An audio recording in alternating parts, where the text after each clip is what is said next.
dahil may fungicide na na-spray na namin sa ano pa lang, sa plastic bag na may lupa.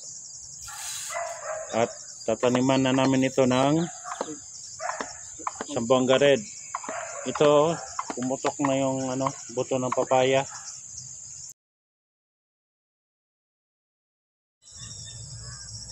Ito na po yung pagtataniman natin ng papaya sa plastic bag. Dito pala ay may bakante sa gitna. Diyan yung tao pupwesto para sa pagtatanim ng pumutok na buto ng papaya. Bali ito ay 2,000 plastic bags. Yung variety ay Zamboanga Red para sa limlim dahil minsan natatabunan ng dahon ng niyog. At yung pangalawa ay variety na sinta, pagtataniman dito na area. Itong variety na sinta po ay gusto niya palaging nabibilad sa araw. Meron naman tayo na area doon na kunti lang yung mga puno ng niyog, pwede doon itatanim ito, yung sinta na variety po.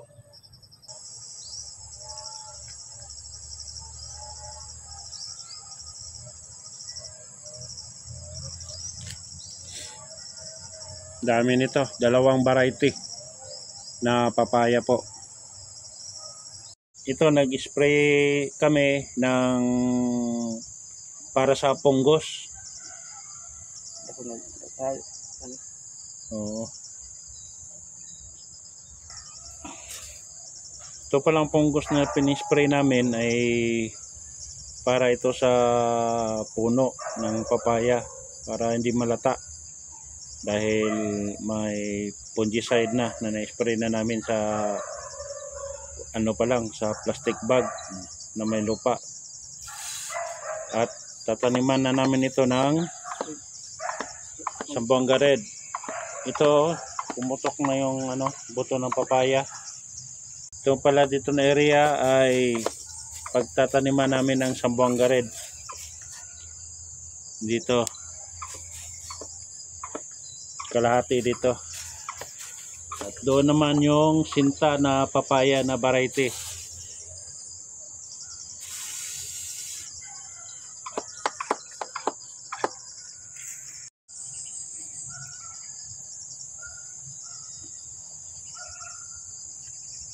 Dito kami dadaan. Tapos pupwesto dyan. At saka doon din.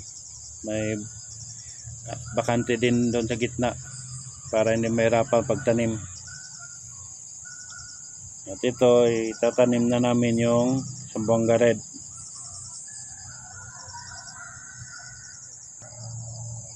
Kudigin na kaya lagi yapon na kakihon niya ang yapon.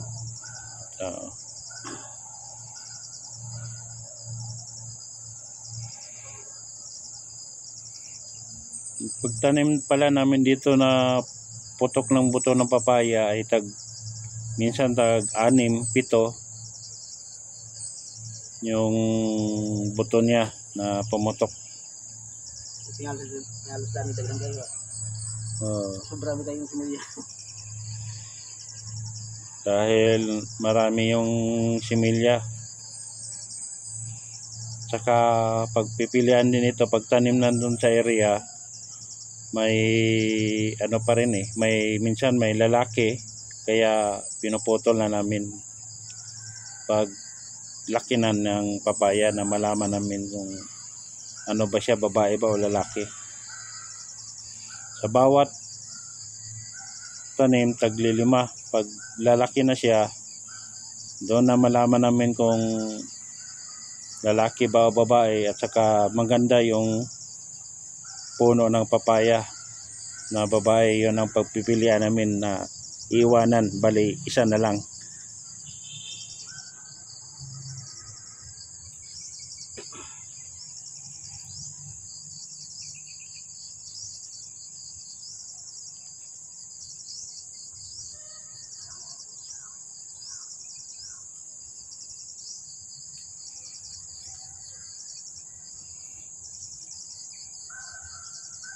Dami tong similya na Zamboanga Red.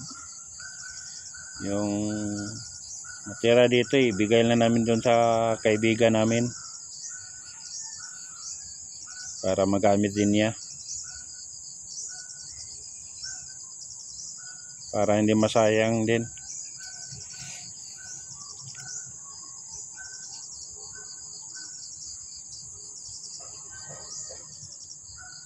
Oo.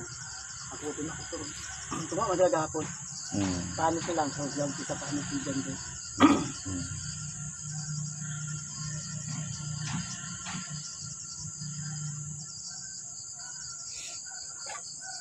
Tapos yung tanong na sigurado na ba? Kita din siya.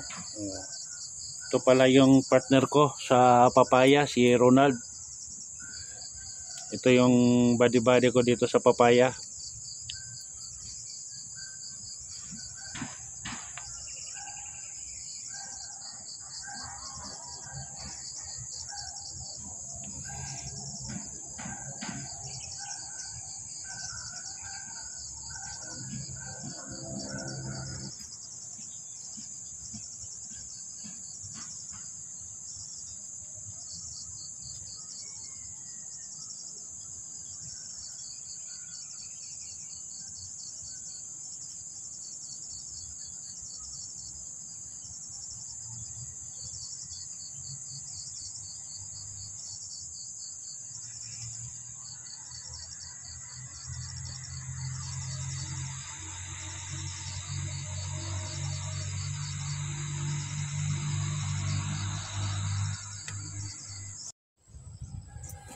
Dito na area po ay dito ko itatanim yung sinta na papaya, yung variety na sinta, kasi konti lang dito yung tanim ng niyog. Sa gilid palaging naaarawan kasi yung sinta ay gusto niya palaging naarawan. Doon papunta sa dulo.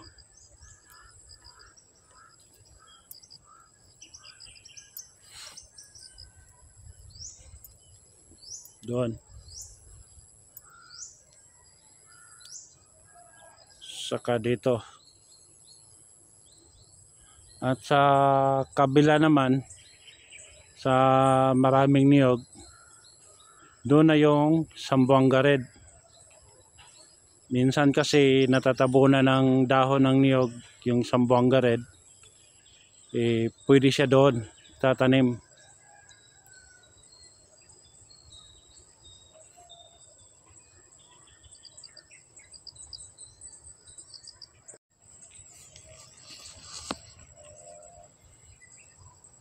Sa gilid lang ito ng karsada at simentado na rin po dito.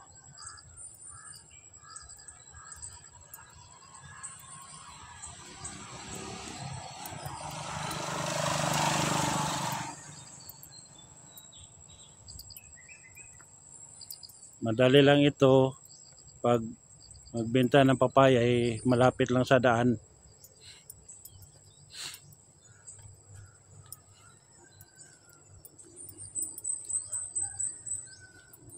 Ayun, daanan oh.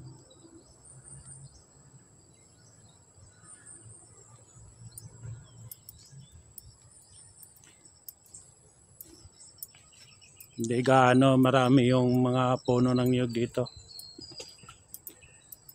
Gusto ng sinta na variety dito, palagi siyang naarawan po.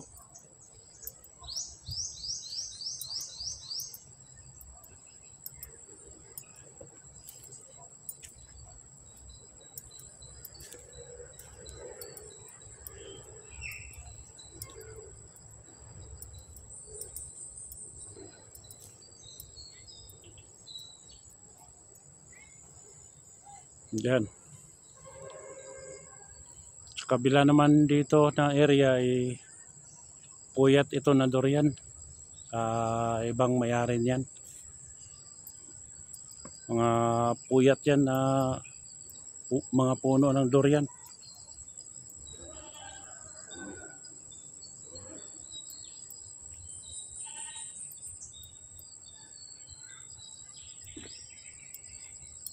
Yan, dito yung area.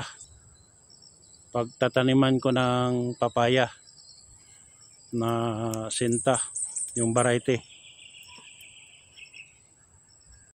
Paa sa lupa, mata sa langit. Kapayapaan. Bye-bye.